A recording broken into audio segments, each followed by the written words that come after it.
Boa tarde, pessoal. Estou muito feliz de estar aqui na Python Brasil. Minha semana foi uma correria. Eu tive na Latinoware, DevOps Days Fortaleza, e agora estou aqui. Eu gosto muito de trabalhar com Node. Na verdade, trabalho bastante com JavaScript. Mas, desde o ano passado, eu comecei a frequentar bastante a comunidade de Python, principalmente o PyLadies, que foi o que me iniciou, que foi o que me fez começar a aprender Python. Então, eu sou muito grata a essas mulheres maravilhosas que estão aí fazendo palestras e eventos incríveis. Então, eu tinha pensado, como é que eu vou unir duas coisas que eu gosto? Então, comecei a estudar sobre isso. Não vamos conseguir aprofundar muito, né? Mas quero falar um pouquinho sobre como trabalhar com processos de uma forma... Falar sobre Node de uma forma pura, então com Python, depois falar sobre um módulo que se chama Python Shell, e depois como trabalhar com esses dois juntos, que um exemplo interessante que foi numa empresa que eu trabalhei é com mensageria, então trabalhar com RabbitMQ. Então, vamos lá. Bom, falando um pouquinho rapidinho de mim, meu nome é Camila Martins, eu sou uma punk perdida de São Paulo. Eu sou software consultante na Totor, estou muito feliz de trabalhar lá, é uma empresa fantástica. Enfim, eu também sou fundadora lá no Rio Grande do Sul da iniciativa Node Girls. Eu tento, junto com as meninas, levar a tecnologia, protagonismo feminino, e eventos para outras cidades, não apenas Porto Alegre, mas também região metropolitana. Chegamos a fazer evento na periferia de São Paulo também, que foi bem legal. Tentar descentralizar esses eventos de tecnologia. Bom, agora eu vou para a parte mais desesperadora, que eu vou fazer um live code. Primeira coisa que eu quero mostrar, então, é um Hello World bem basicão mesmo. Então, eu tenho aqui... Está bem pequeno isso aqui, peraí, deixa eu tentar aumentar. Tá. Deixa eu abrir um terminal. Tá. Eu vou iniciar, então, o Node aqui. Vou botar qualquer coisa, só para iniciar o package.json. Agora, eu vou criar, então... Ai, meu Deus, está aqui. Vou criar o arquivo inicializador do Node, então, que é geralmente um index.js. Eu já vou chegar aqui no meu package.json, então, e vou... Deixa eu só fechar o terminal aqui, ou então diminuir isso aqui. Pronto.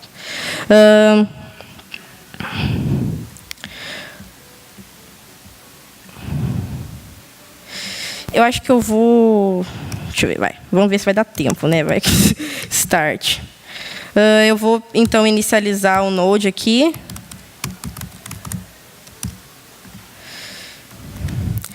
Aí, na Index, eu estou trabalhando com um repositório no GitHub que eu já criei lá, que se chama Python with Node.js. Quem quiser dar uma olhada depois, seguir. Deixa eu voltar lá. Então, começando com Python com Node. Então, aqui, no meu index.json, uma outra coisa que eu vou precisar instalar vai ser o Express.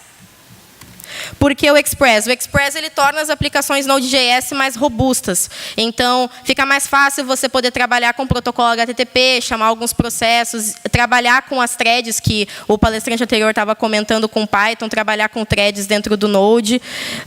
O Node, na verdade, ele é single thread, né, mas você poder trabalhar esses processos fica mais simples quando você está trabalhando com o Express, do que você ficar trabalhando na mão no JavaScript puro, isso com Node. Então, eu tenho aqui dentro esse spawn, que seria, então, um processo. Então, eu tenho um processo filho aqui dentro, que eu estou trabalhando ele na mão. Só que isso é um pouco ruim, porque você está trabalhando ele literalmente na mão. Então, qualquer alteração, eu vou ter que estar alterando isso aqui. E qualquer coisa nova que eu mudar, por exemplo, no meu script, parâmetros, eu vou ter que ficar mexendo cruamente nisso aqui, dentro desse processo. E aí, eles chamam um script em Python, que eu vou criar aqui também agora. Então, eu tenho script.py. Aí, eu vou chamar uma coisa bem boba. Então, tipo, aqui eu botei...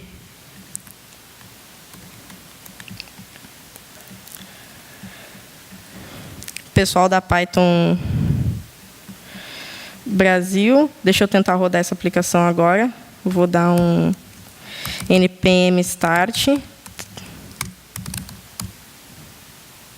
Eita, tá, esqueci de instalar o Express. Então, eu estou instalando Express. Beleza? Tá, ele está rodando na porta 3000.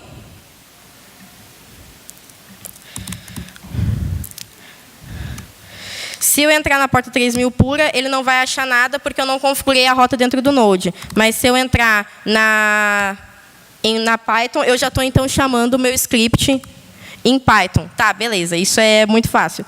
Mas como é que, então, agora eu vou fazer para trabalhar com parâmetros, por exemplo? Aí fica um pouquinho diferente. Para trabalhar com parâmetros de uma forma pura no Node, sem você ter o Python Shell ainda, você vai ter que continuar trabalhando com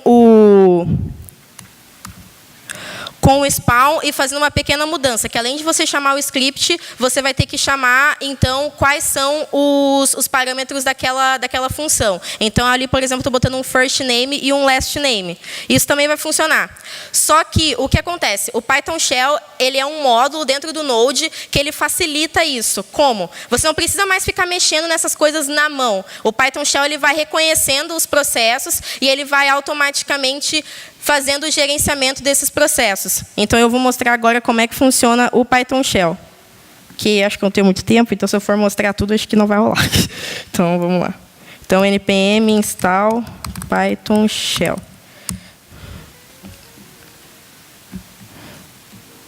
Agora, eu vou no código.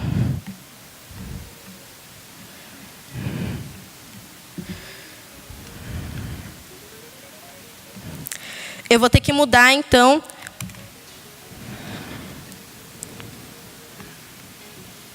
opa, peraí que eu tô louca já. Está tendo um problema recentemente com a última versão do Python Shell, acho que é a 1.6, alguma coisa, em questão de variáveis. Eu acho que eu deveria ter instalado a 0.5.0. Eu não sei, então, se vai funcionar. Mas, deixa eu ver aqui. Deixa eu tentar de novo. npm install Python Shell.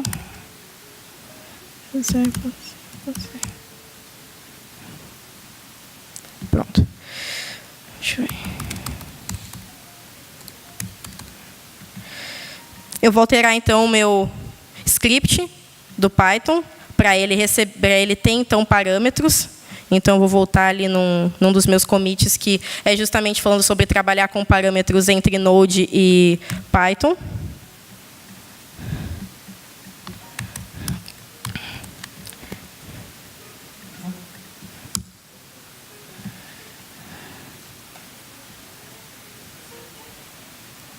Oi?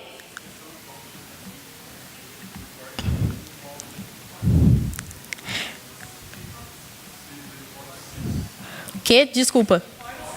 Ah, pior. Esqueci do import sys, verdade.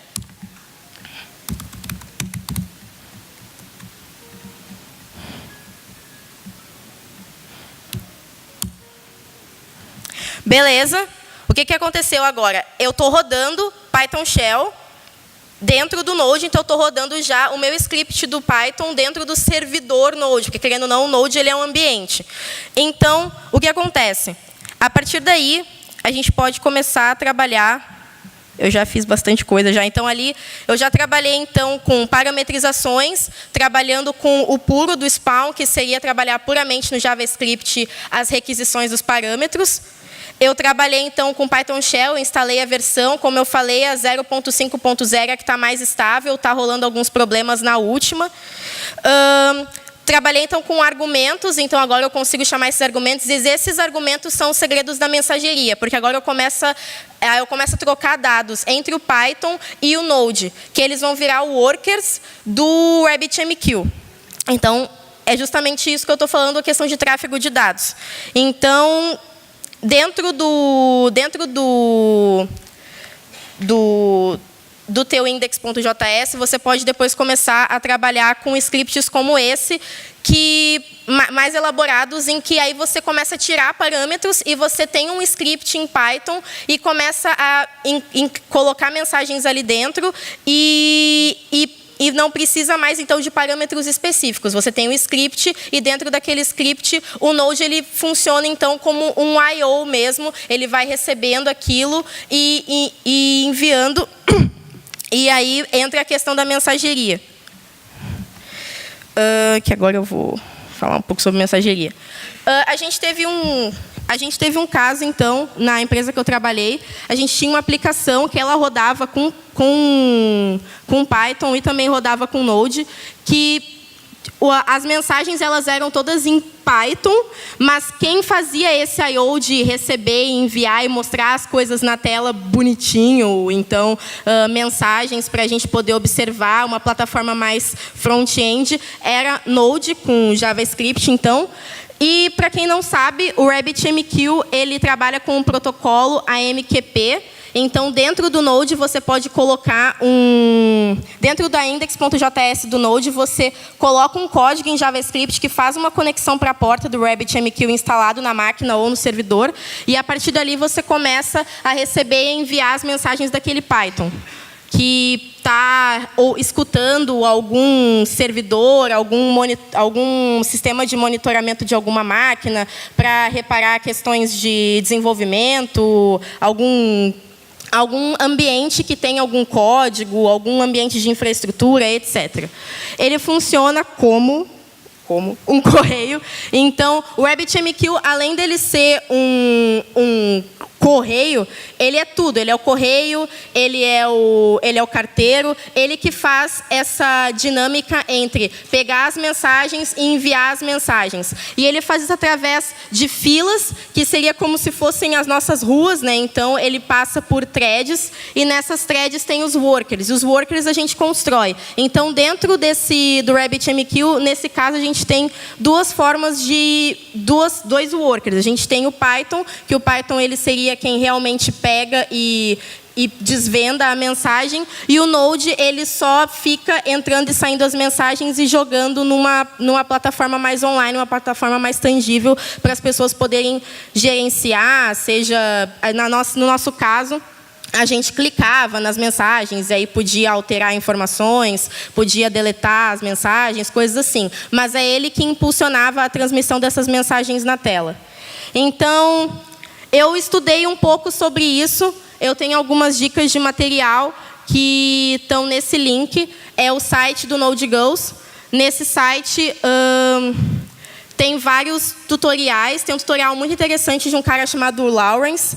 Esse cara, ele dá uma aprofundada melhor na questão do RabbitMQ. Tem algumas coisas de código que eu não poderia mostrar, porque eu nem estou mais trampando na empresa e é questões confidenciais. Mas ele dá uma explicitada em questões de como você faz a conexão, então, entre o Node e o RabbitMQ para começar esse gerenciamento das mensagens.